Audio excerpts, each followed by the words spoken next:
तो हेलो दोस्तों, आप सबका स्वागत है हमारे चैनल साइफाइल्स हिंदी में। आज हम एक ऐसे पॉसिबिलिटी के बारे में बात करने वाले हैं जहां हमारी धरती जुपिटर से टकरा गई है।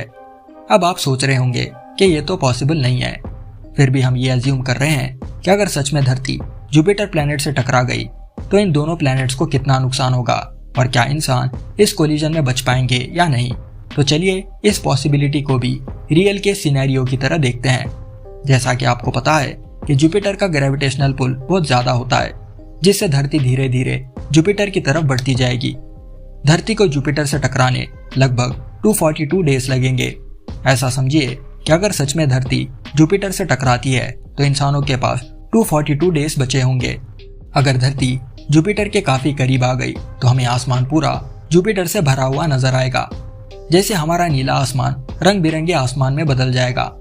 जैसे जैसे धरती जुपिटर से टकराने लगेगी, हमारी धरती की सतह पर तापमान तेजी से बढ़ने लगेगा और हमारे शहर वगैरह सब आग के लपटों से घिर जाएंगे।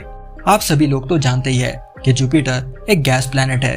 तो आप सोच रहे होंगे कि हमारी धरती कोलिजन के समय जुपिटर के आर पार निकल जाएगी। अगर आप ऐसा सोच रहे हैं तो आप बिल्कुल गलत है। आपको ये जानकर हैरानी होगी कि जुपिटर इससे पहले भी एक अर्थ जैसे प्लैनेट से टकरा चुका था, वो भी 4.5 बिलियन ईयर्स अगो। इस प्लैनेट का साइज धरती के साइज से 5 गुना ज्यादा था। ये कोलिजन इतना खतरनाक था कि जुपिटर प्लैनेट पर अभी भी इसका निशान मौजूद है।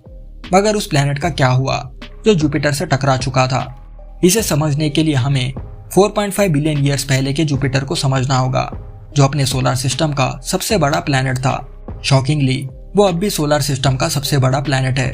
उस समय जुपिटर का गुरुत्वाकर्षण यानी ग्रेविटेशनल पुल आज के जुपिटर से 30 गुना ज्यादा था। इस ग्रेविटेशनल पुल की वजह से सारे प्लैनेटरी ऑर्बिट्स में हलचल मच गई, क्योंकि सारे प्लैनेट्स जुपिटर की तरफ खींचे जा रहे थे। छोटे मोटे प्लैनेट्स जुपिटर में आकर क्रैश हो गए, जिससे जुपिटर को उतना नुकसान नहीं हुआ।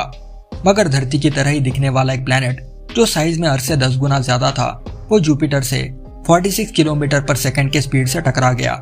इस कोलिजन में जुपिटर को थोड़ा बहुत डैमेज हुआ और उस कोलिजन के निशान अब भी जुपिटर पर मौजूद है। मगर इस कोलिजन के बाद जुपिटर के एटमॉस्फेयर में बहुत सारे चेंजेस हो गए, क्योंकि वो प्लैनेट जो जुपिटर से टकराया था वो एक डेंस सिलिकेट प्लैनेट था। उस समय जुपिटर का कोर भी काफी डेंस था। मगर इस कोलिजन के बाद जुपिटर का कोर बहुत खोखला हो गया और जुपिटर के एटमॉस्फेयर को पूरी तरह से बदल दिया। इसलिए आज भी जुपिटर पर थंडरस्टॉर्म्स और तूफान वगैरह होते हैं। अब चलते हैं हमारे पहले सवाल की तरफ, जो जुपिटर और अर्थ के क्रैश होने के बारे में था। आपको मैं बता दूं कि धरती सूर्य के चक्कर 29.78 किलोमीटर पर सेकंड के एवरेज वेलोसिटी से काटती है। अगर धरती अपनी ऑर्बिट छोड़कर जुपिटर की तरफ बढ़ने लगे तो हमें जुपिटर से टकराने के लिए लगभग 242 डेज लगेंगे। उस समय हमें आसमान में जुपिटर एक स्टार की तरह नजर आएगा, जिसका साइज दिन ब दिन बढ़ता जाएगा। जब 6th डे होगा तो हमें जुपिटर चांद की तरह क्लियर नजर आएगा। जैसे दिन बढ़ते जाएंगे, सूरज की रोशनी धरती पर पड़ना बंद हो जाएगी, क्योंकि जुपिटर अब धरती के सामने खड़ा हो चुका है। धीरे धीरे सनलाइट खत्म होने से धरती पर ठंड बढ़ने लगेगी। मगर इतनी ठंड में भी इंसान जिंदा रह सकता है। मगर इस जर्नी में धरती को मार्स के ऑर्बिट से गुजरना होगा, जहां पर कई सारे एस्ट्रॉइड्स है और इन एस्ट्रॉइड से धरती को काफी नुकसान होगा। आगे आप ये इमेजिन कीजिए कि धरती अब जुपिटर के काफी क्लोज आ चुकी है। जैसे जैसे धरती जुपिटर के क्लोज आएगी, जुपिटर के ग्रेविटेशनल पुल से अर्थ की वेलोसिटी बढ़ जाएगी। मतलब धरती अब 60 किलोमीटर पर सेकंड के स्पीड से जुपिटर को टक्कर मारेगी। मगर जुपिटर से टकराने से पहले धरती की टक्कर उसके मून से होगी। जैसा कि हम जानते हैं, जुपिटर के टोटल 79 मून्स है। इस कोलिजन से धरती तो आधी तबाह हो चुकी होगी। अब बची कुची धरती जब जुपिटर से टकराएगी तो दोनों प्लैनेट्स का टेम्परेचर तेजी से बढ़ने लगेगा और धरती का सारा एटमॉस्फेयर जलकर खाक हो जाएगा।